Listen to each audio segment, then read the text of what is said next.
everyone. Good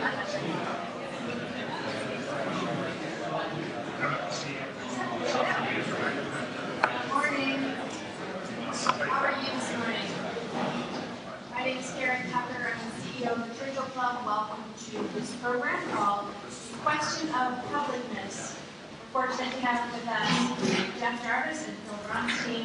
Jeff teaches entrepreneurial journalism at CUNY, and he has a great new book, hot off the presses, called Public Parts, How Sharing in the Digital Age Improves the Way We Work and Live. We also have with us Phil Bronstein of Hearst Newspapers. Both of these gentlemen are legendary journalists and, in fact, one-time colleagues. Jeff and Phil, welcome. Thank you very much for being here. And I would also like to thank our sponsor and host, Skype. What a great place to be here at Skype's North American headquarters. It's very, very cool, and we really appreciate you hosting us. Thank you.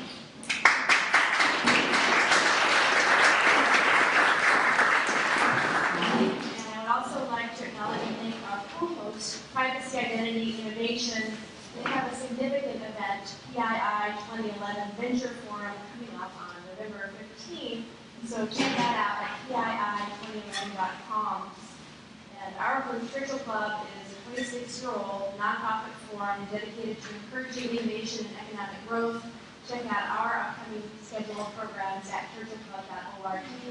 And my last announcement, if you are tweeting this morning, please do use #Churchill Club.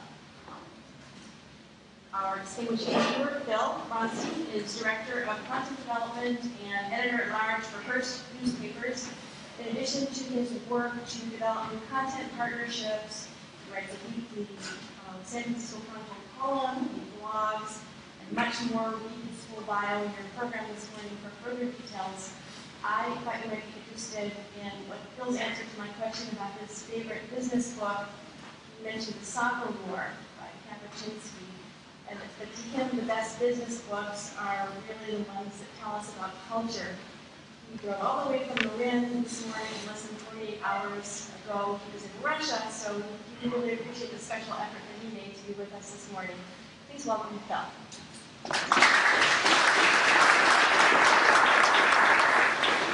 Thanks, Karen. I noticed in the bathroom that there's a shower, so if things really get messy here, we can go clean up. Thank you to the Churchill Club and to Jeff for being here, and to Skype. Perhaps we should have done this remotely. It would have been more appropriate, but we're happy to be here. Jeff and I were essentially journalist cubs, sort of together at the old Examiner. One of us, it was misspent youth, and that person went on to be a bureaucrat. But Jeff went on to be an extraordinarily prominent journalist. As Karen pointed out, he was to give you an idea of how ahead of the time it was, he was the founding editor of the Entertainment Weekly, which I think was a little bit ahead of its time in terms of tapping into that aspect of our culture. And he was an associate publisher of the New York Daily News, a TV critic for TV Guide and People, columnist for the Examiner, worked at the Chicago Tribune. And he also previously wrote the book, What Would Google Do?, which is the question that even still today is big and battleship-like as Google is. We would like to know the answer to that question. He recently wrote a blog about what would Apple do, and we'll talk about that in a minute. Jeff is like the Jeremiah of media. He's out there telling us what our sins are and telling us how we might be able to fix them. So if to keep with the biblical references, if those of us in the legacy media fancy ourselves as the high priests, Jeff is the Antichrist. Tweet that. He's very evangelical about his beliefs about an open society, and he and a few other great pioneers at University of New York, Clay Shirky, Jay Rosen, and others are really on the sort of cutting edge of telling us, explaining to us why publicness, or the publics, as he calls them in his book, are so important to us. And of course, being in the legacy media still at Hearst, I would like to know how we're going to make money from that. So take Jeff, my class. Take your class. Well, in fact, Jeff, what's interesting is you practice what you preach, which is not always true in our profession. And Jeff Jarvis's bio that I got, the bio itself is this top paragraph. And the rest of the page and another page are full disclosures of everything. So Jeff talks about his business ties, his media ties, the stocks he owns, his religion, his medical issues, his politics. TMI. Well, that's really a question, Jeff. It seems like that's a lot. It's a lot for you to have to do. You basically say in your book that businesses should do the same, should be transparent as possible, and maybe as confessional as possible. It's a lot of work. It's a lot of work for the person or institution that's doing it, and it's a lot of work for the audience. The latter you can speak to. The former, that's what I heard, Phil, when it came to blogs. And editors and writers would say, I'm too busy for this. I'm doing what I do. And I would try to convince them that, in fact, the blog was a way to make your life better, your job easier, your job better. That by becoming open, you become collaborative with people. And by becoming open, you gain trust with people that enables that collaboration. And I think that's what I've found as a journalist, what I've found as an individual when I revealed things, I've gotten good out of it. And for companies, I think it's a wise way to do business, and for governments, it's a moral necessity. So, well, I mean, there are a lot of interesting quotes in the book about the moral aspects of being transparent, and which doesn't quite explain Snooki. I mean, we do live in this culture where the confessional is really, sort of at the pinnacle of success and of audience. And I'm wondering if you see that kind of confessional and that kind of sharing and that kind of transparency is really sort of perversion of what it is you're talking about, or an extension of it. Whenever I'm asked for a sound check, they usually say, what did you have for breakfast? And I say that ever since the invention of Twitter, I refuse to say that anymore, because you're not going to catch me like a Twitter user saying that I had an apple turnover for breakfast. I'm not saying that everything must be shared. It's noise. I don't disagree with that. There's noise there. But there are a lot of reasons to share a lot. And so, I try to think that everything I share has some reason to be shared. I think that companies need to operate the same way, where we default to this notion in an industrial economy that secrecy was our value. And that can happen, Pache Steve Jobs. But in general, I think that companies need to be open more so that they can collaborate. Now, sometimes I'll hear people say, well, my secrets will be taken away. And this is a world filled with secrets. By the way, you signed an NDA here related to what you eat at Skype, but not about anything I say. My life is an open blog. Companies, if they are more open, are going to change their relationship with the public. And rather than thinking that their value is tied up in secrecy, their value is actually tied up in the relationships they have with people. And the relationships are going to come with customers the more open they are. That's the formula. So, you mentioned Apple, and you've blogged about Apple since Steve Jobs passed away. What people say about Apple, there was actually a quote in The Economist, and I can't remember exactly what the quote was, but essentially is most entrepreneurs try and figure out where people are and get there and try and help them be there and make money off of them. Steve Jobs got there first. He sort of understood what the trajectory was, but he did it in a cloistered environment. I've written 2 books, not to plug the other one, What Would Google Do, now out in paperback. I've set forth a bunch of rules of how I thought Google saw the world. And I have a bunch of rules here about what I think is necessary for publicness. Steve Jobs violates every single one of those rules. And how could he do it? How could he do it? Because he's just that damn good. And what he made was so high. He had one rule above all others, which was quality. The quality will win. And yes, if you are that good, if you are that amazing, you can succeed in that way, but that's rare, let's be honest. So good at what, though? I mean, was he good at understanding in advance where people were going? Was he good at understanding human nature? Because one would argue that reputationally he maybe wasn't that good in that area. What was he good at? No, that's really interesting because, some would accuse Mark Zuckerberg of trying to change human nature, where when I talk to Mark, he argues that to the contrary, he's enabling human nature, that sharing is an innate human desire. And so I put the same question out of Jobs. Was he just enabling human nature, or was he in fact changing us? It's a good question. I don't know. I think that even as brilliant as he was, and I am a great admirer of his, he probably was not changing human nature, but was indeed enabling it. What did he do? He enabled all of us to become creators. You know, when I started Entertainment Weekly, my wife was our Mac genius, who was the first national magazine set up on Macs, and Quark, this amazing new thing. And there was a lot of ugly crap that came out of Quark at first, right? But the essential tool of creation that the Mac enabled and the tools on that platform enabled sparked an incredible growth of design quality and products and other things. So I think what Jobs really did was, in the end, even though he wouldn't listen to us, he did respect us. You know, obviously, Apple momentarily became the most valuable company in the world, may get there yet again. But you talk about people who are concerned about the creepiness of the big brother aspect, the creepiness of companies like Facebook. And you seem to have, as you say, a lot of faith in Mark Zuckerberg, a lot of faith in Steve Jobs, excuse me, a lot of faith in Google. And maybe as long as you have people like Steve Jobs running those companies, or Eric Schmidt's no longer there running the company, but Sergey and Larry running Google, and Mark Zuckerberg running Facebook, you do not have this problem. But if somebody like Vladimir Putin comes along and takes over Facebook, you could have a big problem because of the huge amounts of information they have about all of us. I mean, doesn't it sort of rely on who's there and whether they live up to their motto of, do no evil? But that's where transparency also comes in. Eric Schmidt has often said that if Google violates the trust that people have in it, people can leave to other services that are equally as good in every one of their offerings tomorrow. And I think they are intensely aware of that at Google, that if they really screw up with us, we'll leave. Not very likely, but possible. Yes, but I think that what we need to do is talk about larger principles. I mean, at the end of the book, we'll probably get to this, I go on to principles of an open society and business. But just in terms of a company's principles and how that operates, I think what we're doing is getting knickers and knots about these technology companies as if they are, and everything they do is new and special.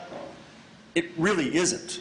If you get to the idea of your personal data and cookies and the things people have demonized, do not track bills coming up. I teach the founding of Entertainment Weekly in my entrepreneurial class, and I looked at this term, I looked at the budget again, and it struck out at me that we had list rental. Right? And at magazines, we sold your name and the fact that you read this magazine with your address to lots of people. And if we said that today, if you said, oh, well, the San Francisco Chronicle is going to sell your name and address and what you read at the Chronicle, there'd be an outcry, properly so. But we did all of this going back in media for a long time. And when you gave to NPR, there's a reason you started getting hemp ads the next week in the mail, because they thought you were a demographic and that's what they were going to do for you. So what I'm saying is that we tend to demonize technology, and we can talk about that more in a second, and worry that this is all new. When in fact, we already have laws that deal with identity theft and fraud and these areas. And those laws are just as valid online as they are in any other way, and online isn't really reinventing things terribly in that way. But what may be new, Jeff, is the amount of information. Because it's one thing, name and address, private, okay? A lot of people consider that to be private and would be offended today, and maybe would have been offended had there been much more transparency with magazines. But today, the amount of information, including medical, including all kinds of personal information, is conceivably available. And you feed this beast with all this information. And I think so. It's a question of scope, not so much as a concept. But in the end, yes, there are new issues that come up with, whenever somebody says the word database, they always start with massive. Right? Databases are always big data. And big data is scary, like big companies. Okay, and there are new things that emerge from that possibility. But again, we have to come back to the use and the harm. Right? Part of the problem with this discussion about privacy is that it's very gushy. When I tried to define privacy in the book, I found it very difficult. I actually started with Mark Zuckerberg's definition about control and realized that was inadequate. And if you dig through on privacy, what you find is that fear about privacy often comes coincident with a new technology that is disruptive. The Gutenberg Press caused earliest authors to fret about having their thoughts put down with their names permanently and spread widely. Jonathan Swift has a great line from the time saying that a book of verses kept in a drawer and shown to a few is like a virgin much sought after, but a book once published is like a common whore anyone can buy for 2 crowns. There was fear about this notion of being exposed. The first discussion, serious discussion of a legal right to privacy in the US. Mind you, privacy is not guaranteed in the Constitution. Publicness is in the First Amendment, but privacy is not. The first major discussion came in 1890 with the invention of the Kodak camera and the rise of the horrible penny press, our mutual corporate predecessors. And the fear that people were suddenly going to be able to take your picture anywhere and everyone could see it, and oh my God, what happens with that? That's new, and that's big, and that's scary. And in fact, the New York Times at the time had lines about fiendish Kodakers lying in wait. And President Teddy Roosevelt banned Kodaking in Washington parks for a time because he feared his picture being taken. So now we're at a point where there are new possibilities with data and such. Yes, that's true. But we have to hold to the principles of law we already have in place, I think. We have to remind ourselves that things are in some ways extremely different, in other ways not. We still have these principles of law there. And my fear about the fear of privacy is that we turn around and we could limit the benefits of publicness. And that's really what I was trying to write about here, is that yes, it's important, privacy is important, it needs protectors. We do need to worry about what could happen that's bad. We need to protect against that. But if that is all we do, if all we ever do is look at the worst case, then we don't see the best case. This is the valley of the best case. Well, to your point, I think now we have Google Earth View, and not Earth View, but Street View. Right. And the concerns people have about blurring out their photos. So things are not so different. And things are not so different in the Gutenberg analogy, too, parallel, because Gutenberg went bankrupt. So here he invented this technology that changed the world extraordinarily, but he went bankrupt. And so now we fast forward to today, great, let's disrupt things, let's innovate, let's invent things, but how do we make money from it? I got obsessed with Gutenberg doing the research for the book, so I actually wrote another piece for Wired Germany that I'm probably going to put online here on Gutenberg as the original technology entrepreneur. Let me just do a second on that. Because what's fascinating is he did go bankrupt. What did him in was his cash flow and his cap table. I'm teaching Gutenberg now in my entrepreneurial class because the parallels to current businesses are really quite striking. He had to tackle incredible technology difficulties to get where he got to.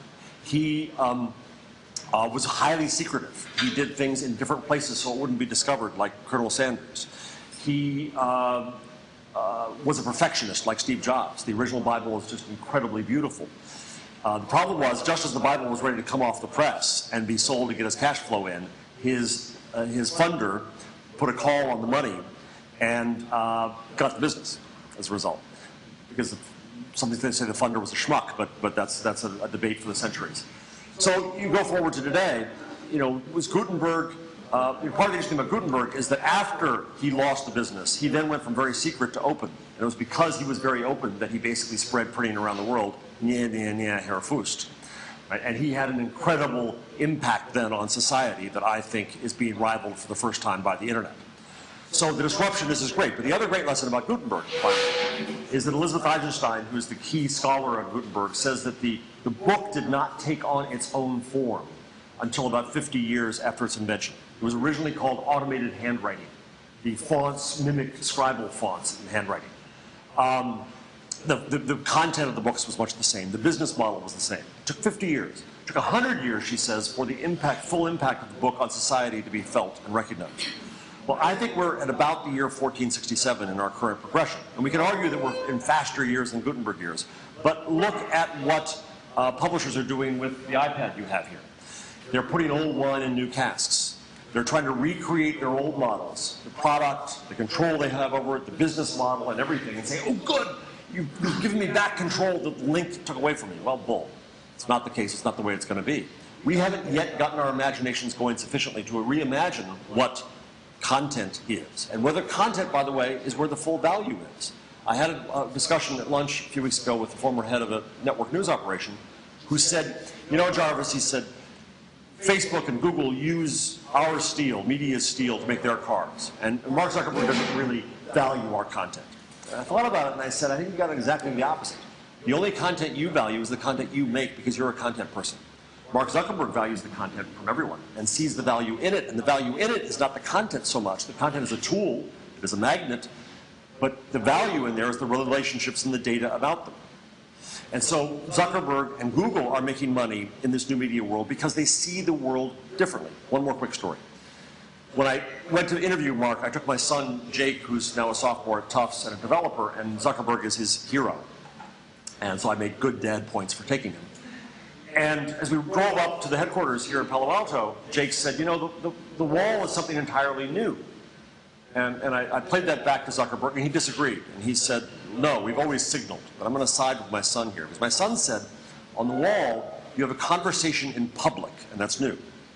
And I realized as soon as he said that, oh, I'm looking at the wall in my old media eyes, thinking it's a place to publish or to broadcast content. It's not. It's something different. So my argument here is that it's fine to say that this disruption, your damned internet comes along, Jarvis. I've heard this for years now. What are you going to do about supporting a newsroom? Well, I'm trying to start people creating new companies now.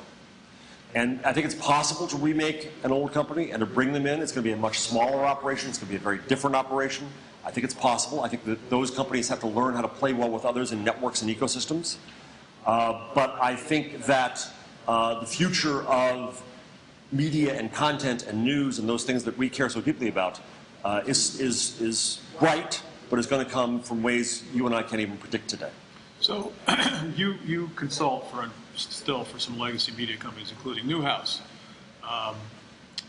What are you telling them? They own newspapers, they own magazines. Presumably they're still doing things in kind of the legacy way. So what is it? I mean, not that we want to get your advice here for free that you charge them for, but since you've already charged them, we'll piggyback. Sort of like, you know, search portals piggyback on our content. But oh, so bitter. No, they actually send you value with audience. You just have to know what to do with it. We haven't been able to monetize the audience. All right, so... that's not their fault, that's your fault. But that's okay, that's another discussion. That's where we agree. So what are you telling Newhouse? How do they change? I do give this advice away for free because we did research at CUNY on this, and I looked at new business models for news where we modeled out 2 years ago what Boston looks like if the globe had folded, which at the time looked likely. And what we see is that there's an ecosystem already emerging. Right? There's a lot of different players who are involved in the media for their own reasons. And we found bloggers across the country from New York to Seattle that are bringing in 200,000 plus a year, serving towns of 60,000 people. And they're just journalists who don't know how to sell. So we saw, how do you optimize that? The main way you optimize it, I think, is by joining networks. So you can aggregate audience up of value to a larger advertisers. And you also sell other things. In Brooklyn, events are very big. The Bronstein blog in Brooklyn makes his business now running a flea market. Well, not too different from running classified ads, or block parties, or whatever. So we saw a world where there's a lot of independent entrepreneurial ventures, and then there's also a new news organization that sits there that does do metro-wide reporting, that does do sales for that network and benefits from the existence of the network, and it's more efficient because the network is there, because it doesn't have to do everything. It can now link to things. It now recognizes the link economy. You know, as I think about this at a broader scale, I think we see the notion of an industry made up of vertical corporations replaced by the ecosystem. And in the ecosystem, I see three layers. There's I'm speaking to the choir here. There's the platform layer. The platform enables the entrepreneurial layer, but the entrepreneurs are separate and disparate and need to come together in networks to get critical mass. So there's a platform layer, an entrepreneurial layer, and a network layer.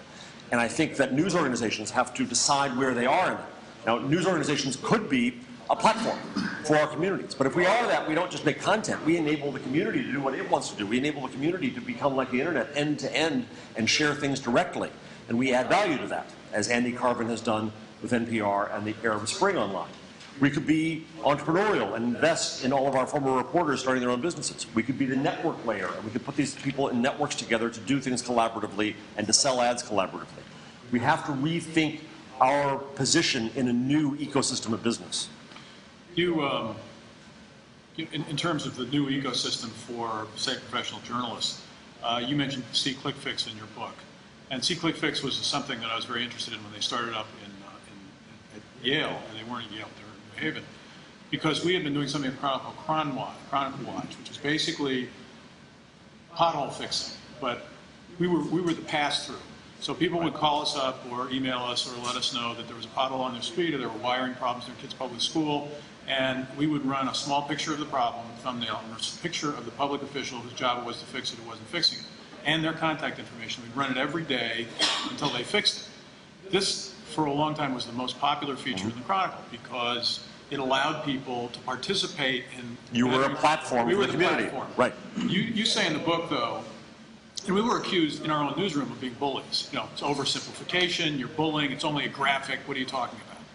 You say, you talk about self-centered residents see it as a chance to play gotcha with do-nothing public officials. Why shouldn't they play gotcha with if the public officials are being paid to do something and they're doing nothing? All I'm suggesting is this, is that if, this is Larry Lessig's point from Harvard Law School now, that if all we do in transparency in government is play gotcha, and there's plenty of gotcha to be played, there's plenty of bastards to be caught with red hands. No argument, Your Honor.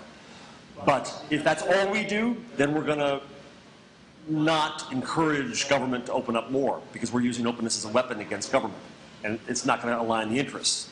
Whereas the neat thing about See Click Fix is that there's another opportunity here. So the park bench isn't fixed. Yeah, you can spend that to beat the head over the park official who ought to do it, but the park official's running out of money and he's trying to do other things, and maybe he doesn't have the money to do it. And along comes a citizen who says, I got a hammer, I'll fix it. Well, can we rethink society in those terms more collaboratively? And so all I'm suggesting in that opportunity is that there are also opportunities created with open information always to collaborate, and that we as citizens can look at it that way. And I think that's what we see in part in the spirit, certainly of the Arab Spring, of the remaking of the Icelandic constitution using Facebook, and Occupy Wall Street. And that frustrates people because they don't have a clear leadership and a clear message, but that's the whole point. It's not an institution, it's a hashtag revolt. It has started up around an idea and a notion, and people are filling in their own ends to that. And that's a new structure for society. And again, we're just trying to figure out now. You tried to start a hashtag revolt, and I remember that weekend was sort of watching with great interest to see it take shape. I don't know, are we allowed to... Can we say a bad word? Can we say a bad word?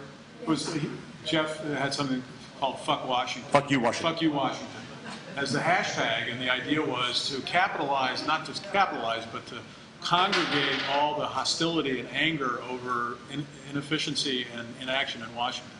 And it didn't, I mean, did it take off? It didn't. Well, why did that? First, I must confess that I violated my own Cabernet rule in the book, is that one should never allow friends to tweet, blog, Google Plus, or anything else after too much nice red wine, which I did. But I came in after watching the news and having a little too much Cabernet. And confessed to that. I confessed to it and said, you know, I'm just pissed off. And I said, in Twitter, I said, you know, fuck you, Washington. It's our economy, it's our money, and I couldn't get the debt deal going. And I said, we ought to do a chant, because I'm, you know, now heard the alcohol talking. And someone said, you idiot, it's not a chant, it's a hashtag. And I said, right. And so I put a hashtag in, fuck you, Washington. Now, people yell at me because I didn't say GOP or Congress or the, you know, the particular dastardly deeds. But what I learned, I always learn from this stuff, what I learned even in that was that it was a blank slate, much like Occupy Wall Street, where I said, fuck you, Washington, and people said, yeah, for making my parents nervous about whether they can pay their bills next month, for not letting me marry who I want, for not being able to negotiate like a 3-year-old. And it became this gathering point for the people to say what they wanted to say, why they wanted to say F you, Washington. And I think that's where Occupy Wall Street is too. And the interesting thing about a hashtag to me is that no one owns it. It brings no credo. It brings no structure. That is the architecture we have. You know, and this goes back to Larry Lessig too. I think that what we're starting to see is society beginning to mimic the architecture of the net. Go to news. Arab Spring. People, Andy Carvin at NPR didn't say to people in Tahrir Square, hey folks, would you like to crowdsource your revolution? You ought to use Twitter. They were using it on their own because they needed to, right? Witness the world, end to end, just like the architecture of the net. Andy, as a journalist, stood above and looked and picked out the good things and debunked rumors and vetted people who were there and added incredible value to that. But the architecture... Pitney did the same thing, I think, on Huffington Post. Yes, exactly. And so there's journalistic value to add to a structure that already created because the platform enabled the community to share the information on their own. And that's where I see things going now, where maybe society is mimicking the architecture of the internet, or maybe the internet is finally the first technology able to catch up with the proper architecture of society. You mentioned the dumping of content by legacy media, that they didn't understand the subtleties, not even so subtle differences that the platform allows you to do.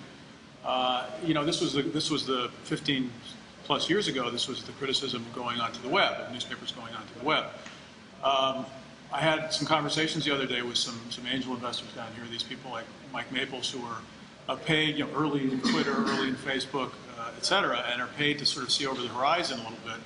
And what they said is, social for us is over. As venture capitalists, as angel investors who need to get at the next big wave first. Social still has lots of venture possibilities, but for people like us, it's over. So what's the next thing? And the next thing was basically removal of the middleman, which is something you talk about in this book. So they see the web, in a sense, as a 15-year failed experiment. It's bad user experience, bad advertiser experience. Now along comes the iPad and other tablets, and you can conceivably have sort of beautifully rendered ads and beautifully rendered. It's all HTML5, man. Fancy. Okay, so it's all HTML5. But so what they're saying is, you essentially are going to be. It's not going to be just the general public or a company that gathers this stuff together. It's going to be you. You're the person who does it together with technology that is currently, being invented, that has been invented. There's a company called My Sixth Sense, which basically it's artificial intelligence that goes in your RSS feed and reorders it based on your actual practice. And then so you'll just have a device, probably more contemporary than this one. Yeah, I'm ashamed of you, Phil. I'm ashamed for myself. and this is an upgrade for me. But it'll just have buttons on it. It'll say news, for instance, or technology, or whatever it'll say. And the content that's on there will be the content that you yourself have chosen in a certain way together with technology. And so all these aggregators will go away. That includes newspapers, that includes everybody who sort of aggregates and bundles for a living. So as a newspaper, for instance, it's a bundle. I sell you a bundle. If I'm selling you an iPad app, it's not an iPad app where you've said, here's what I want. It's an iPad where we say, here's what we're bundling, and we're going to charge you for it. And that is ultimately doomed to failure. Yeah, and I think the notion that social's over is it's the kind of thing you hear out here and hear in blogs and Twitter is somebody declares something, it's new, it's taking over the world, it's over, and that cycles about 3 days. But you're pretty enamored of new things yourself. Oh, I am, but I don't tend to kill them as early as others. I love Robert Scoble dearly. I'm surprised he's not here because he's everywhere. He is our Zelig, right? But Robert will get really enthused about something, and then he'll get so deeply into it that he'll get tired of it, and then he'll think maybe is it over now, and then he finds his stasis with it, right? And that's what I think the rest of us do. He's just ahead of us. Social is never over because social is us. We just have new ways to do it, right? The earliest renditions of social were very simplistic, things like that, and we're getting more nuanced in how we do this. I argue that. We talked about this before the session started, that the Senate is way behind in calling Eric Schmidt on the carpet for search. Search is yesterday's war. Search is over, man. And I don't think it's even social now. What I argue is that the current war is over signal generation. And that Facebook and Google and Twitter and others want us to generate signals about ourselves. We can get to the creepy part of that in a second. But who we are, where we are, what we're doing, what we like, what we buy, who we know, where we're going, where we've been, all these things enable them to target better their content and services and advertising to us, to give us relevance. And relevance is where the high value is. And they also might argue that that's serendipity. Serendipity is not randomness. I think it's the contrary. It's unexpected relevance. Now, who can provide that relevance to us? Well, our friends do. And I think the important thing about the F8 conference and Mark's presentation there, besides timeline, was the media vision that he has that says, in the future of media, I think, well, go to the past of media. Media was all about brands. You had to go to the brand. You had to go buy the newspaper, the magazine, watch the show. That's the way media operated. Then came search. Search flipped it around. The user asked a question. If you have an answer, you're there. Now comes the John Henry moment of humans taking over for the algorithm, which is sharing. Sharing becomes, to me, the next primary means of discovery and distribution in media. And that's why the Washington Post, the Guardian, and the Wall Street Journal even, are on Facebook that you're going to share there. So who all gives you this kind of value? You know, the problem is Clay Shirky says, who's actually my competitor at NYU, I'm at CUNY, but I have to quote Clay once a day, it's a law. Clay talks about yours. His. It's my law because Clay would never do that. Is what he calls filter failure. Right? The argument that we have too much information, we've always had too much information, and the problem we're all solving is filter failure.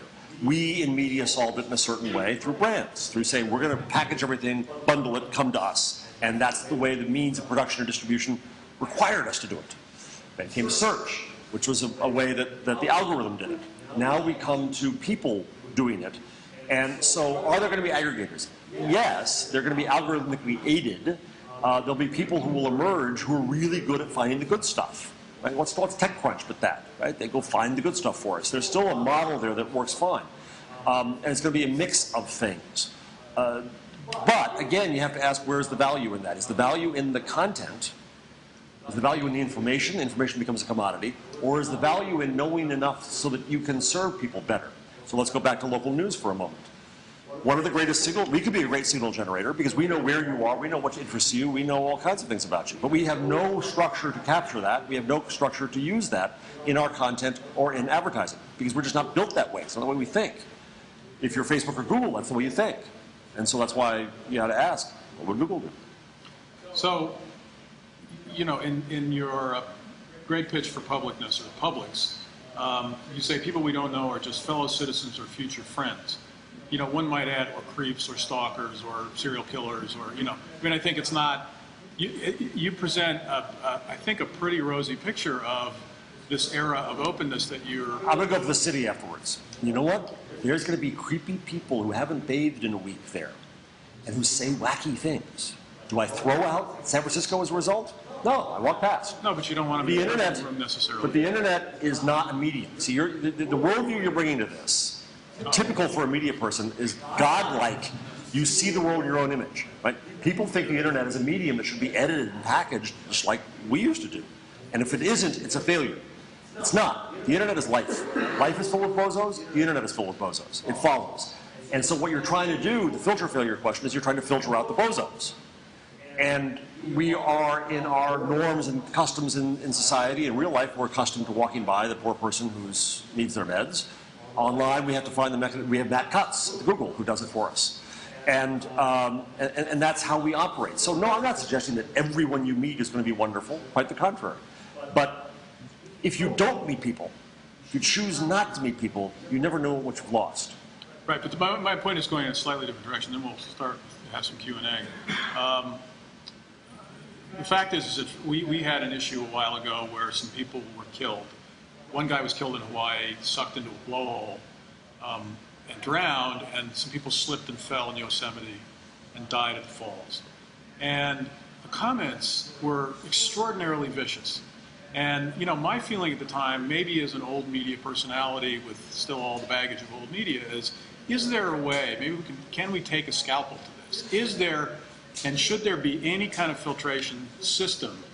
In some cases it's been, let's do these things through Facebook registration, because that's a filter. So there are filters out there. There are filters that are being used by these companies that you revere. And should there be, you know, some form of filtration that does happen? That's the value you could potentially add. When I started comments on articles and forums and newspaper sites, I originally had this rather laissez-faire attitude that, well, it's speech, man, let it go. And I quickly learned that didn't work, that this was the Rudy Giuliani broken glass syndrome, that if you let people spray graffiti on the wall and nothing happens, they will only spray more graffiti on the wall. And so you have an obligation as the mayor of the town to come in and clean it up. And so I do believe that you have to not feed the trolls and kill the trolls online, yes. You'll never be fully successful. Just ask Matt Cutts at Google who gets rid of spam there. And so we're going to try always to make better and better systems to do this. Will real identity solve it? No, it won't solve it.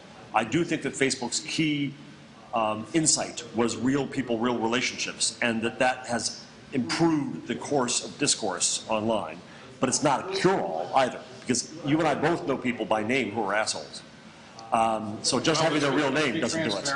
And please name them. Name a few. Which reminds me, you do say in the book, and it's like your bio, it's full of revelation, and you talk about the medical issues, your prostate cancer, and all the details of that, but you won't quite give and you say what you're paid by certain people, but you leave the rest to someone's imagination. So salary or total compensation is sort of still somewhat secretive, but whether your private part works or not is public. Odd, I know, but yeah. I tried to examine that. I mean, I wrote about, Phil's trying to dance around. He doesn't want to say the word penis, but I'll say it for him, because I'm a Howard Stern fan, and I'm inured to this. I had prostate cancer, so I wrote about incontinence and impotence online, and you might wonder why the hell I would do that. I was actually just trying to pitch your book. Yeah. My wife wonders why Toilet Man is on the cover, but so I wrote about this, and why would I do that? Because I got incredible benefit out of it. People came to me with support and help that I wouldn't have otherwise gotten. Friends who had the operation 10 years before, I didn't know I had the operation. The only way that they knew that I was going to have it, and I could find out they did, we make that connection, is because I was public. And they came in and offered public advice to other people who've had this. So I found benefit. I go back to, you don't share everything, share it for a reason. Well, I shared this very personal data for a reason. But I do have my limits of privacy. Asked whether I am a believer in radical transparency, I answer that I'm still wearing clothes. You're welcome. And so I don't want to bring my family into my glass house, and that's difficult because there's transparency by association. If I tell you about my prostate cancer, you know other things about my family, including their DNA. But I do think that there's an opportunity to use openness in a lot of ways. Yet, we all have privacy. And I'm not arguing that privacy is dead. I'm not arguing that it's useless. It's very, very important. It needs protection. And the first person it needs protection from is yourself. And some people are still making money off privacy, like Reputation Defenders. A friend of mine, Michael Furtick, started that company, and he's, I think, doing very well. Let's go to Q&A, questions. Or arguments is fine. Or arguments or debates, or no long statements about mind control, CIA stuff, okay? And the first 5 people who ask a question will get a free copy of Jeff's fabulous book, except the question cannot be, can I have a free copy of Jeff's book? I'm going to borrow it. You guys can share it. Oh, okay. We haven't. Oh, come on. Don't thank you very much. It's always that first moment that's most embarrassing. Oh, okay.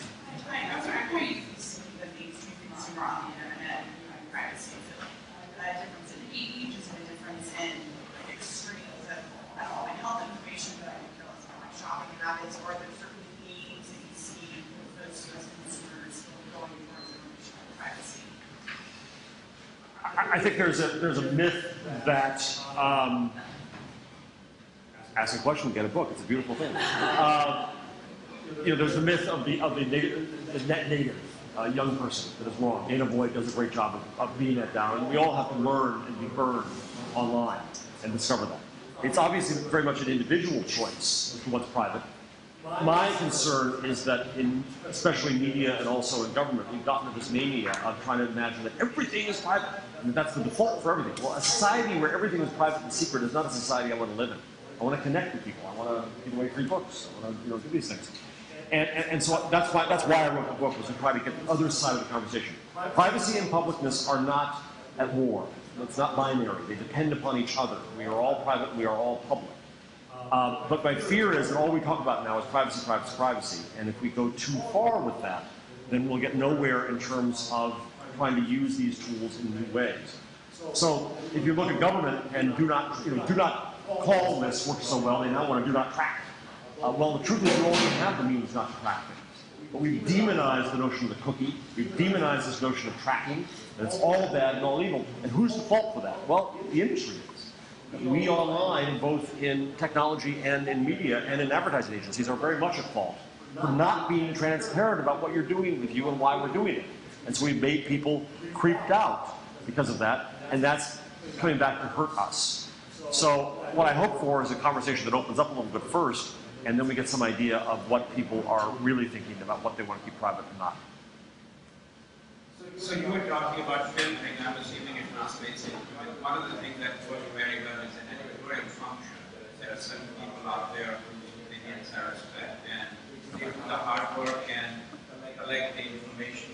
back to us what they think about our topic. Do you see that going away over the next 5 years? No, go ahead.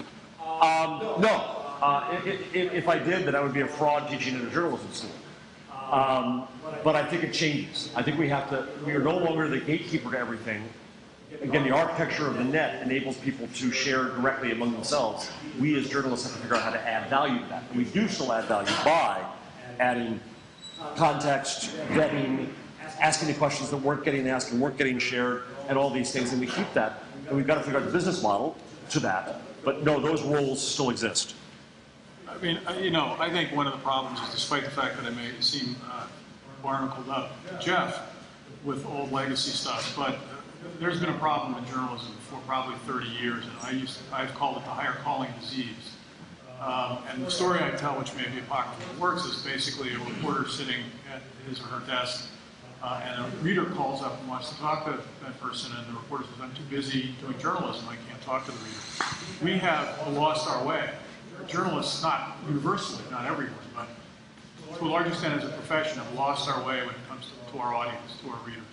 We don't care what they think, we don't know what they think. The best newsprint newspaper market research is terrible. It doesn't really tell you anything, it's just a hustle.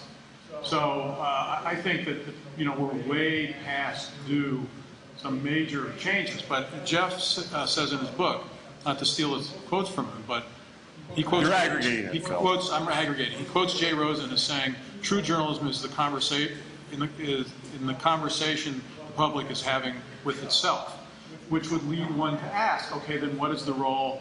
Are you just the facilitator? Are you the platform? Or do you participate? And you quote Habermas, likes a quality press to mediate public discussion. So there's an issue here about quality that I think is worth discussing at some other point further. But we are really, we're all getting thrown over the edge of the cliff, and we're trying to figure out what the parachute is. But if we don't look to our audience to help us find that, I'm a big believer in pro-am relationships. I'm a big believer in I think, Jeff may disagree, but I think citizen journalism has been not worked in the strict sense that Dan and others envisioned it.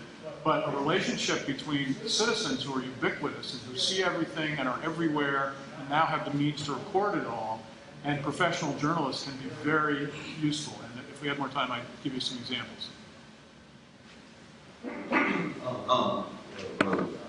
So you've touched on how there's already legislation that is on the nature of do not track and stuff. So what are effective ways for people that want to engage in open ways with companies to convince those companies that's a good thing?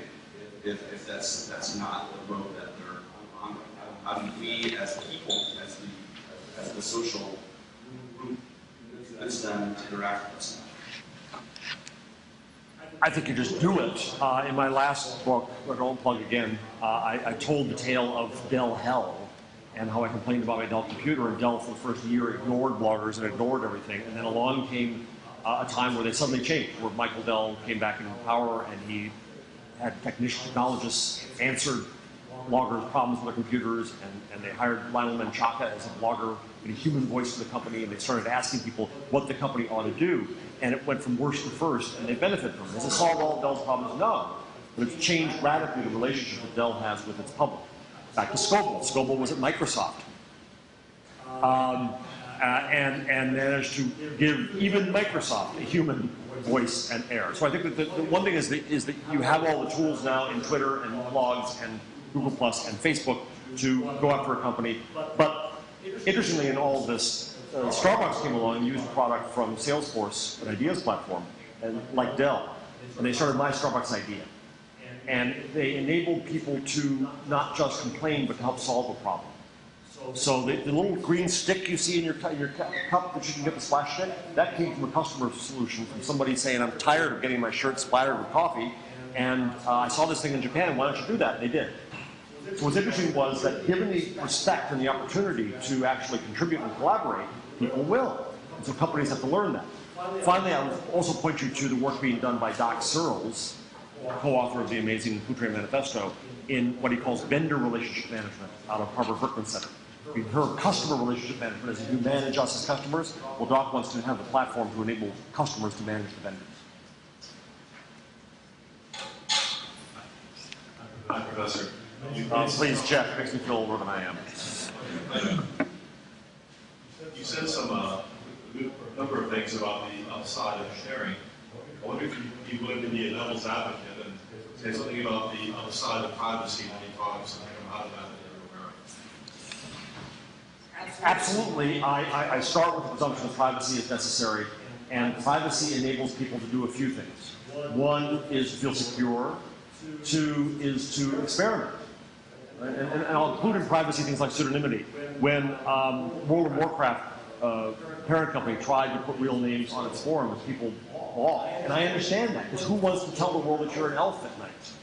Right? And if you want to play with your elfin side, your elfin interior, the pseudonym enables you to do that. And that's okay. Privacy enables people to connect with each other in trusted ways. So I'm all in favor of privacy.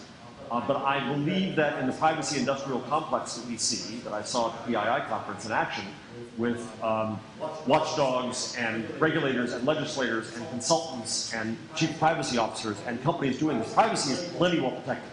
I'm just arguing we also need to look after the benefits of publicness, and I end the book with a rousing call to have a discussion, I hope rousing, about these principles of publicness, which I just want to plug for 1 minute. And they're wrong. I know I'm now turning the question back around and going to publicness again. But we've got to defend these tools. And I think that there are certain rights that we have to talk about so that governments and companies don't do it for us. And these include the notion that there's a right to connect, and if you cut off my connection with Mubarak, you violated the human rights. We have a right to speak and act and assemble. We have a right, privacy is an ethic, publicness is an ethic. Our institutions should become transparent by default and secret by necessity. They're the opposite now. All bits are created equal, and we need to have the notion of net neutrality, because one bit is not free, none is free. And finally, we have to maintain this independent architecture of the net, because that is the basis of where we go. Sorry, I turned it back around. Let's do 2 more questions, please. My question was about transparency. It seems that transparency, almost by definition, is central power. So, how can we encourage government institutions to sort of give up that power and be transparent? That there's always going to be a gotcha aspect. So, how do we encourage government institutions to be transparent? A few answers. One is WikiLeaks kind of teaches you that it's pretty damn hard to keep a secret anymore, and so you ought to operate as if you are transparent, even if you're not. But on a more positive note, more constructive note, I guess, I tell the story in the book that Beth Novick tells. Beth was the head of transparency initiatives for the Obama administration until this winter. And she, before she went there, started the peer-to-patent operation. We all know in this room, I'm sure, how screwed up the patent structure is. And it's ruled by people who don't necessarily know what they're ruling on. And so this was an experiment to get expert voices in from the outside to help the patent officers do their work. And I said to Beth, I would imagine they hate that, because this is their authority. She said, no, they're actually very lonely jobs, and they get a lot of crap, and they want to talk with people about what they do, and they want to learn more about what they do, and they want to do a better job of it. They want to be more efficient at it. So that's an example of trying to turn government into a collaborative exercise. That the people who chose to collaborate did so because they were bringing value and benefit, that the government said, we're getting benefit out of this. So we have to find those cases where we align the interests, I think, as well as the gotchas. And the gotchas are going to exist. That's what we live to do in media, is gotcha. I just want to say, you talk about, Julian, you talk about WikiLeaks in the book, and you've talked about it and written about it a lot. And it seems to me that in letting WikiLeaks essentially determine, or the New York Times or Bill Keller essentially determine what are the things we need to know, that makes me nervous. Mm-hmm. I think in the spirit of your notion of openness. Yes, and the problem here is the government gave up its credibility in classifying because it classified everything. So if they say, you can't have that, it's secret, and we find out that the secrecy is actually banal, then they've lost that credibility. Whereas if we really believe they say it's secret, it ought to be secret, then I think we would all defend government against those that would leak. But we're not in that position now. Who's making those judgments? So, one more question.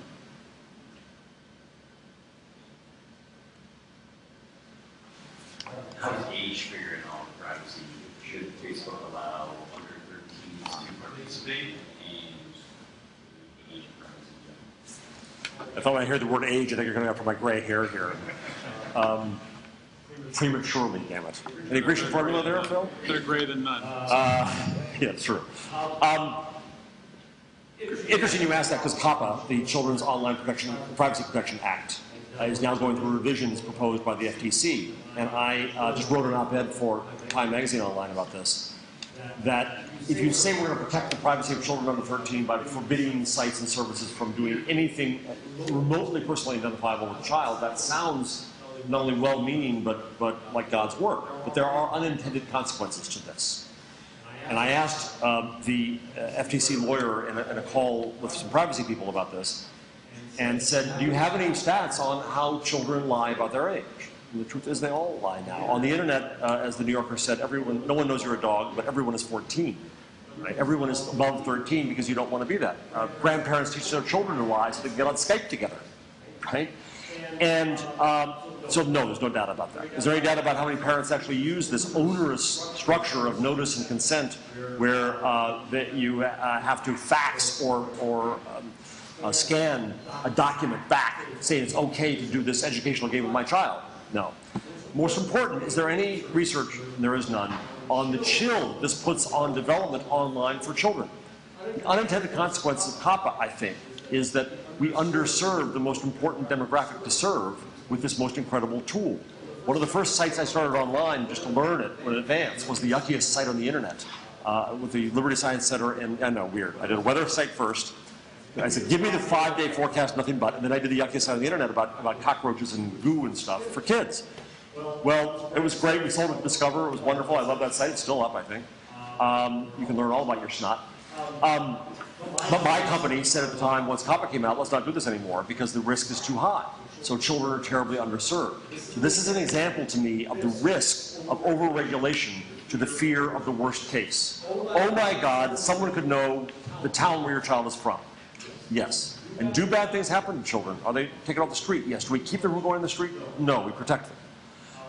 Do they need to be on the internet and play there? I think they do. And we're going at this in a blunderbuss situation. We have to be wary of the blunderbusses that go after one thing which is good to go after, but then scattershot everything else in sight. So for example, the Australian government is looking to put filters on the internet to filter all content just to get to child porn. Well, that mechanism, that architecture is going to enable Iran and China to filter as well. And we already have laws, we already have means, we already have structures to deal with these problems. And I think we've got to change around. The person to watch on this topic is Dana Boyd, who's brilliant on this and who says that we overprotect our children. And she is a protector of children, but she believes that children have to have the ability to see the world and to touch it and experiment with it. And that the issue isn't so much regulating the children, it's regulating the adults who might do bad things. Yeah, I think we're done. I just want to say one last thing, that I think there are exceptions to everything. And kids may be one of them, but you talk about war crime and protecting individuals are exceptions. And I would argue we had the Balco case at the Chronicle for 2 years where the government was going after our reporters to throw them in jail for 18 months, each of them, in prison for 18 months, where crime often is sometimes in the eye of the beholder in this particular case. In terms of social, there's also, I think we got engrossed in the Mother Jones controversy over live tweeting of a rape victim in Haiti, where the judgment of the immediacy of tweeting maybe they should have thought about it a little bit more. And then there's Emily Gould, who kind of went a little too far in the confessional aspect. So I think there are exceptions to everything you talk about, but the book is great, and I would recommend all of you, including those who didn't get one for free, buy it. And for those of you who got it for free, signing is extra.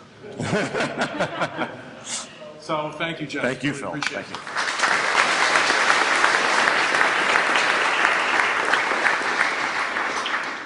Thank you very much, Jeff and Phil, for candidly and provocatively sharing your thoughts this morning. We very much appreciate it. As a small investor claims we have to review.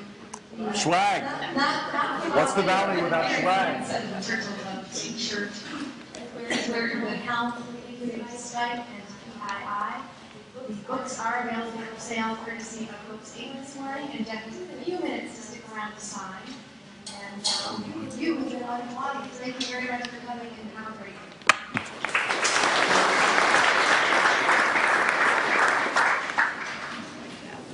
Thank you. All right. Gotcha.